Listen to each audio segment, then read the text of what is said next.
नमस्कार, मैं सुबोध मंडल आज आप लोगों के सामने समय जो घड़ी में बजता है उसके वचन की संकल्पना की चर्चा करने के लिए उपस्थित हुआ हूँ।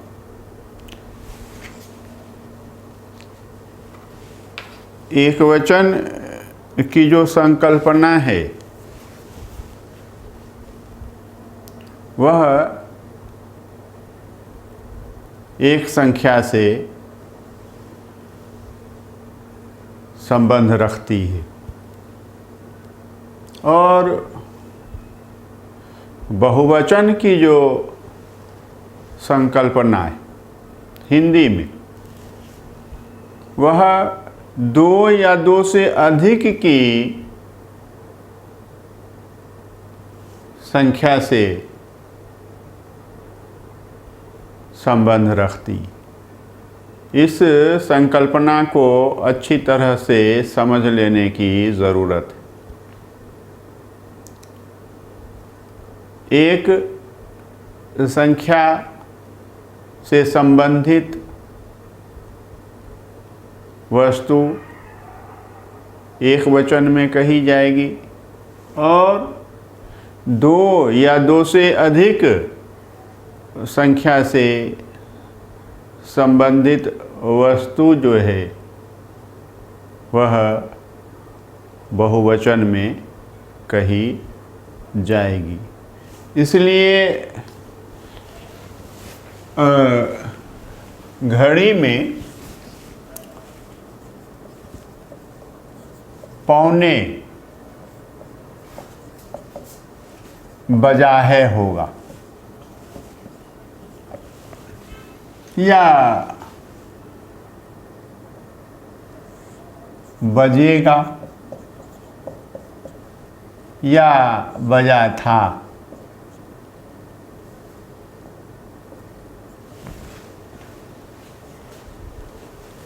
पौने बजा है, पौने एक बजा है,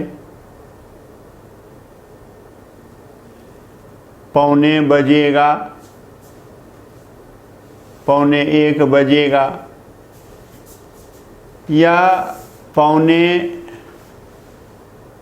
बजा था या पौने एक बजा था। इस समय पौने बजा है, इस समय पौने एक बजा है।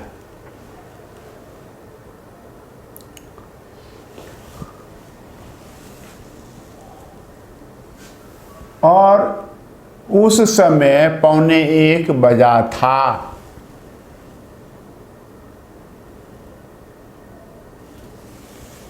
अभी कुछ सेकंडों में पौने एक बजेगा।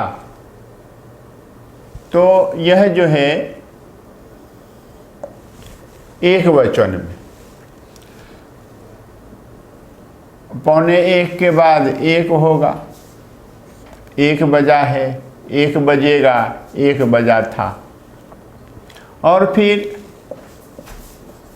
सवा एक, सवा बजा है, सवा एक बजा है, सवा एक बजेगा या सवा बजा था या सवा एक बजा था। यह भी होगा एक वचन में। और उसी तरह से डेढ़,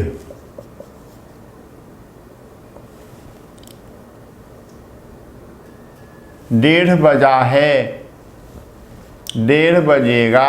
अभी कुछ ही सेकंडों में डेढ़ बजेगा। उस समय डेढ़ बजा था जब आप आए थे। तो यह है, तो यह जो है एक वचन में। अब जैसे ही 2:45, तो बताया 2 या 2 से अधिक, तो 2 है यहाँ, चाहे वह 2:45 ही हो, तो 2:45 बजे हैं।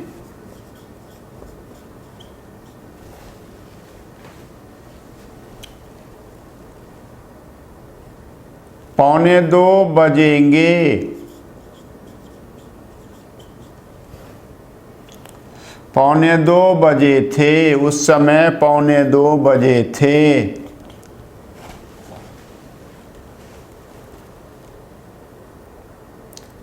फिर 2 बजे हैं, 2 बजेंगे, 2 बजे थे।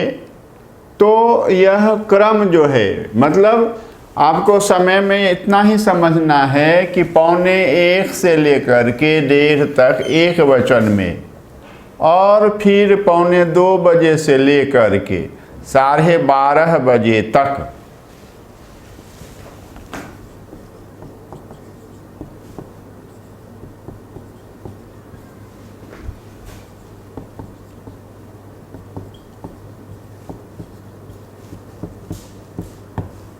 ये बहुवचन। कहीं संदेह की कोई स्थिति नहीं है, कुछ भी संदेह नहीं है, कहीं भी भ्रम नहीं है, कहीं कन्फ्यूजन नहीं है।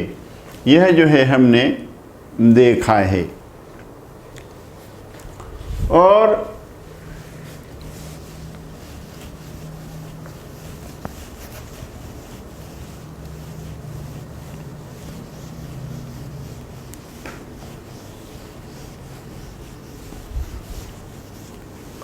अगर 24 घंटे वाली घड़ी है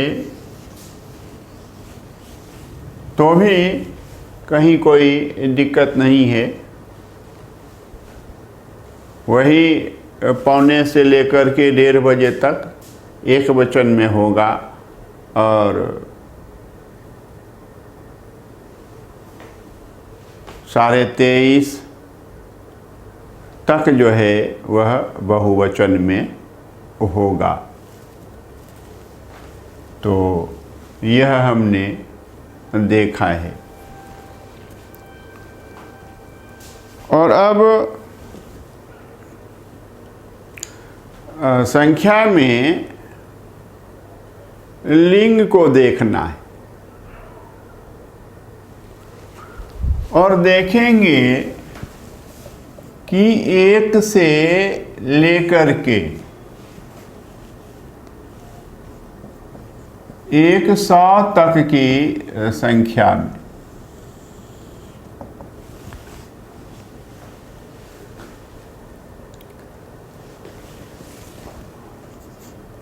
उनासी, 80, 81, 82, 83,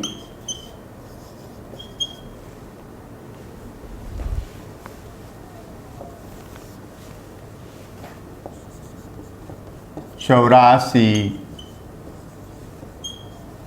85, 86,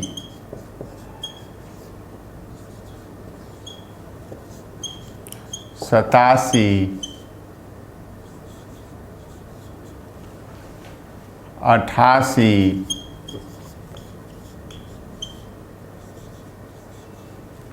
और 89।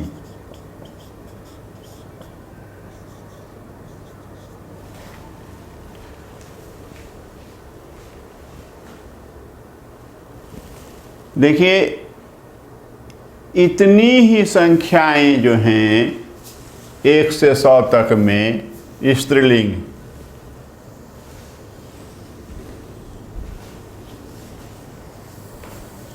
और बाकी 1 से लेकर के 78 तक ये पुंगलिंग है।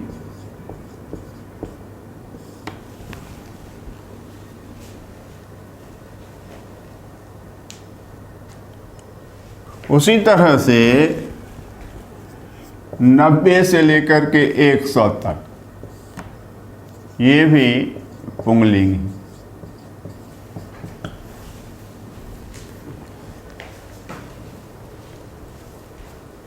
यदि आप इतना समझ चुके हैं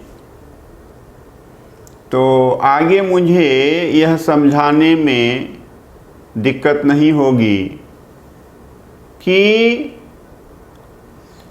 कितनी भी बड़ी संख्या हो, जैसे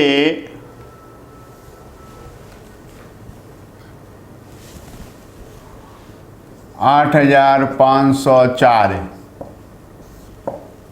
उसमें यह पुंगलिंग है, लेकिन 99,384 तो यह देखिए, यह स्त्रीलिंग, यह पुंगलिंग है। यह समझना पड़ेगा।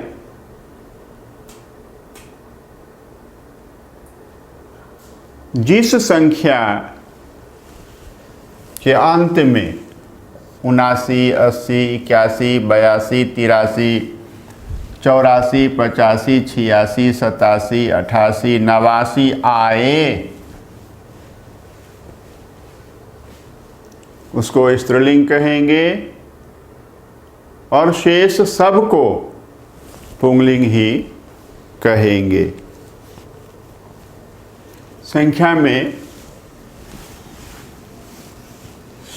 लिंग विवेचन भी हो गया। इससे अधिक व्याकरणिक सूत्र है ही नहीं, हो ही नहीं सकता। यह बता दिया। और संख्या में एक वचन बहुवचन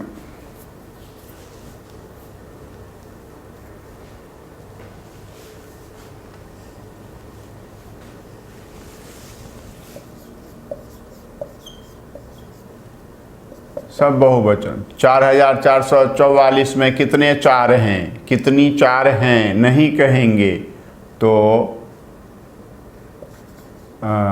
चार चार हैं। यह तो यह है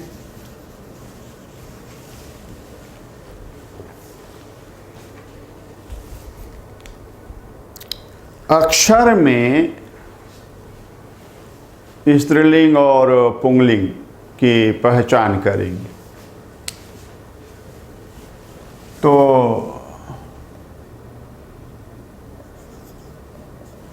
ह्रस्वई और दीर्घई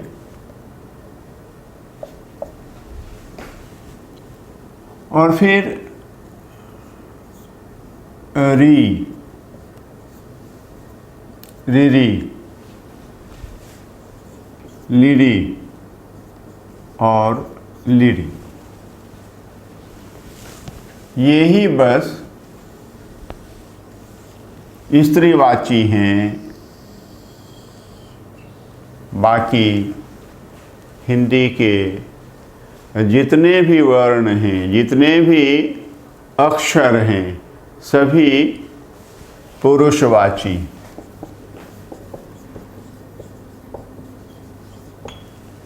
और शेष सभी पुरुषवाची पुंगलिंग हैं। संस्कृत में भी यही समझेंगे, हिंदी में भी यही समझेंगे। भले हिंदी में ये अक्षर नहीं हो।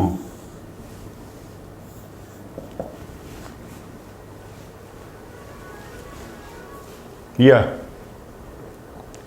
और अंग्रेजी में जिसमें दीर्घई हो या आई हो, इंग्लिश अल्फ़ाबेट में जिसमें दीर्घई हो और आई हो, ये दोनों ध्वनियाँ सुनाई पड़ती हों, तो वे सभी स्त्रीवाची और शेष सभी पुरुषवाची। यह ध्यान में रखना है। देखिए ए है, इसमें ये दोनों ध्वनियाँ नहीं हैं, कोई भी एक नहीं है, तो यह पुंगलिंग होगा। और बी है, तो देखिए यह स्त्रीलिंग है। सी स्त्रीलिंग है, डी स्त्रीलिंग है, ई स्त्रीलिंग है, लेकिन एफ यह पुंगलिंग। फिर जी स्त्रीलिंग, एच पुंगलिंग, आई स्त्रीलिंग, जे, के, एल, एम, एन, ओ पुंगलिंग, लेकिन पी स्त्रीलिंग, क्यू पुंगलिंग, आर, एस पुंगलिंग, लेकिन टी स्त्रीलिंग, यू, भी, डब्ल्यू, एक्स ये पुंगलिंग, लेकिन वाई स्त्रीलिंग और जेड पुंगलिंग। ये समझिए, कहीं कोई प्रॉब्लम नहीं है, समस्या नहीं है। तो उसी तरह से उर्दू, अरबी, फारसी के अक्षरों में भी आप कर सकते हैं, किंतु वह हमारा क्षेत्र नहीं है। तो यह हमने बताया है।